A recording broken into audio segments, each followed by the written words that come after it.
So basically assertion and reason का concept question है।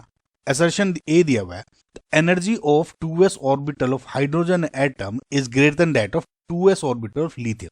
देखिए इसको अब या तो अब स्ट्रेट फॉरवर्ड आपको कंसेप्ट पता होते हैं तो आप इसको कह सकते हो दिस इज ट्रू, बट मैं आपको थोड़ा बहुत मैथमेटिकली प्रूव करके दिखाऊंगा, और ये जो मैं आपको मेथड बताऊंगा वो बहुत कारगर है, आपको किसी भी क्वेश्चन में इसमें दिक्कत नहीं होगी। देखिए ये जो पूरा एनर्जी है, ये पूरा का पूरा जो कंसेप्ट है ना, ये आप डिफाइन कर सकते हो, डिराइव कर सकते हो जेड इफेक्टिव से। ओके, तो जेड इफेक्टिव क्या है आपका, basically effective nuclear charge. Okay, जो इफेक्टिव न्यूक्लियर चार्ज है वो बेसिकली जेड इफेक्टिव लिख देता हूं उसको, इनवर्सली प्रोपोर्शनल होता है of the energy of the orbital. Let's suppose En है, nth ऑर्बिटल, तो जो एनर्जी है आपके ऑर्बिटल की उसको वो इनवर्सली प्रोपोर्शनल होगा जेड इफेक्टिव, यानी न्यूक्लियर चार्ज जितना ज्यादा एनर्जी उतनी ही कम होती रहती है। अगर ये समझ में आ गया है, अब ये देखते हैं कि ये जेड इफेक्टिव निकलता कैसे है। ओके, तो देखिए जेड इफेक्टिव का एक सिंपल फॉर्मूला है, Z effective equals to Z minus Z core. ठीक है, ये फॉर्मूला याद रखो। Z क्या है यहाँ पे, बेसिकली एटॉमिक नंबर है, और Z कोर क्या हो जाएगा, देखिए Z कोर क्या है, जैसे आपका ही हो गया न्यूक्लियस 1 2 3 4 ऐसा आपके वो बन गए ऑर्बिटल्स। तो फॉर एग्जांपल ऑर्बिटल आपके सब शेल्स वगैरह इस तरह बना दिए कुछ भी, तो फॉर एग्जांपल ये 3p ऑर्बिटल था आपका, तो Z कोर की वैल्यू क्या आ जाएगी, ये काउंट कर लीजिए टोटल, समझ में 1 2 3 जैसे इसमें हो गया ना, तो ये जिसका आप निकाल रहे हो उसके अंदर का निकाल लो, वो जेड कोर की वैल्यू हो जाएगी। कंफ्यूज नहीं होना, मैं अभी आपको एग्जैक्ट बता दूंगा कैसे समझाने की कोशिश करो। ओके, अब देखिए इस फॉर्मूले से मैं यूटिलाइज करता हूं इसको। अब मैंने कहा कि हाइड्रोजन के लिए 2s और लिथियम के लिए 2s, इसकी एनर्जी देखनी है, तो मैंने कहा एनर्जी उसमें ज्यादा होगी जिसमें जेड इफेक्टिव कम होगा। So Z effective equals to Z क्या है इसका, हाइड्रोजन का यानी atomic number 1 minus Z core क्या हो जाएगा, देखिए हाइड्रोजन का जो एटॉमिक नंबर है 1, तो इसका जो इलेक्ट्रॉनिक कन्फिगरेशन हो जाएगा 1s1। सिमिलरली जो लिथियम का एटॉमिक नंबर 3 है, इसका हो जाएगा 1s2 2s1। करेक्ट, अब इसमें देखिए 2s तो है ही, इसमें 2s नहीं है, तो इसे 2s0 कर देते ताकि समझ में आ जाए।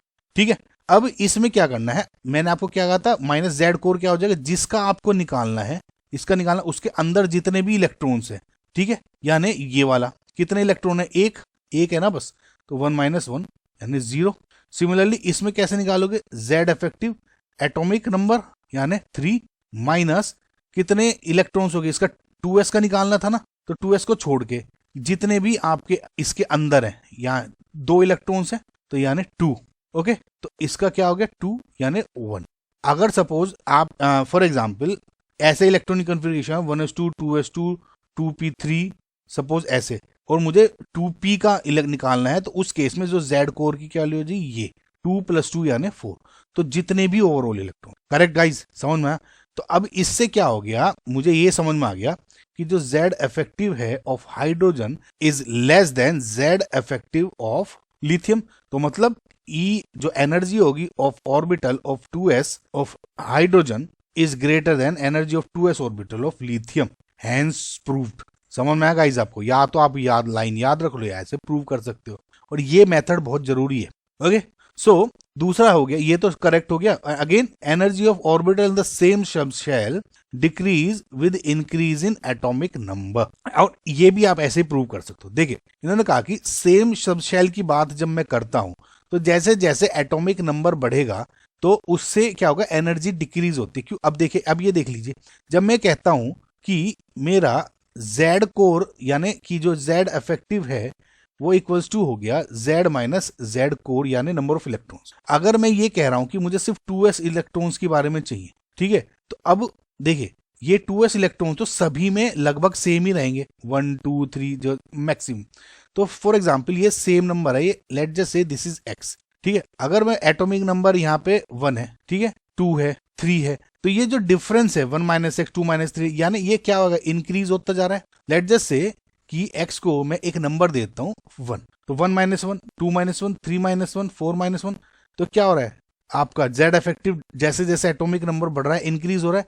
जेड इफेक्टिव अगर इंक्रीज हो रहा है तो एनर्जी क्या होगी, डिक्रीज होगी।